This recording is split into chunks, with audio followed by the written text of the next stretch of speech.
ብርድ ያለ ቀን ልብስ ሳትለብሱ ስትወጡ የሚታወቀውን የመጥፎ ሳልና የጉሮሮ መቁሰል ወይም ከፍተኛ ትኩሳት ሲይዛችሁ ምን ታደርጋላችሁ?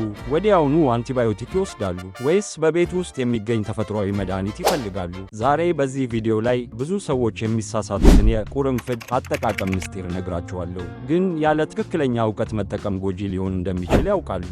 እንግዲያውስ ይህንን ጥያቄ በአእምሯችሁ ያዙት። ቁርንፍድ መድኃኒት ነው ወይስ መርዝ የሚለውን በዚህ ቪዲዮ የምናውቅ ይሆናል። ከሳምንት በፊት አንዲት ታካሚዬ ነበረች። ስሟ ሰላምን በላት። ሰላም ለ4 ተከታታይ ቀናት የቁርንፍድ መጠጥ እየጠጣች ብትሆንም ሁኔታዋ እያባባሰ መጣ።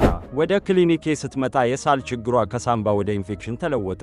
ምክንያቱስ? እሷ በተሳሳተ ጊዜና በተሳሳተ መጠን እየተጠቀመች ነበር። ቁርንፍድ ከመድኃኒት የበለጠ እንደ የበሽታ መከላከያ በረታች ነው የሚሰራው። ተፈጥሯዊ ነው ብለን ከመጠን በላይ ስንጠቀመው የራሳችን የበሽታ መከላከያ ስርዓት ደግሞ ይሄዳል። 2 መጠን ለአዋቂ ሰው በቀን ከ200 እስከ 400 ሚሊግራም ከፍተኛ ጥራት ያለው ኤክስትራክት በቂ ነው። ነገር ግን ያለማቋረጥ መጠቀም የለብዎትም። 10 ቀናት ይጠቀሙ፣ ከዚያ 3 ቀናት እረፍት ያድርጉ። ይህ የሚያደርገው ሰውነት ያለ መድኃኒት ራሱን እንዲመለከት ነው። 3 እጽ ከመጠጥ ከካፕሱል ወይም ከሻይ መልክ መጠቀም ይችላሉ። ነገር ግን በጣም ጠቃሚው የስሩ ኤክስትራክት ነው። በመድኃኒት መደብር ሲገዙ ኤክኔሻ ፐርፔሪያ የሚለውን ስም ይፈልጉ።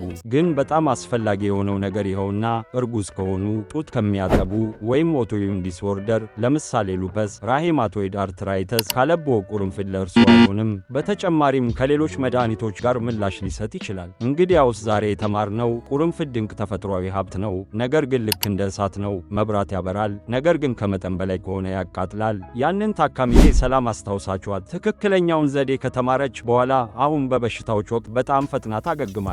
ምክንያቱም ተፈጥሮን ከሳይንስ ጋር አጣጥማ ስለተጠቀመች ነው። ዛሬ ከዚህ ቪዲዮ አንድ ነገር ብትማሩ ያንን ነገር በተግባር ለማዋል ይሞክሩ። ሁልጊዜ ያስታውሱ፣ መድኃኒት ጥበብን ይፈልጋል እንጂ ችኩልነትን አይፈልግም። የራስዎን ተሞክሮ ከታች በኮሜንት ያካፍሉ። በሽታ ሲይዛችሁ ምን ታደርጋላችሁ? ሌሎችም ይማሩ ዘንድ ይህንን ቪዲዮ ያጋሩ። እስከሚቀጥለው ቪዲዮ ድረስ ጤና ይስጥልኝ።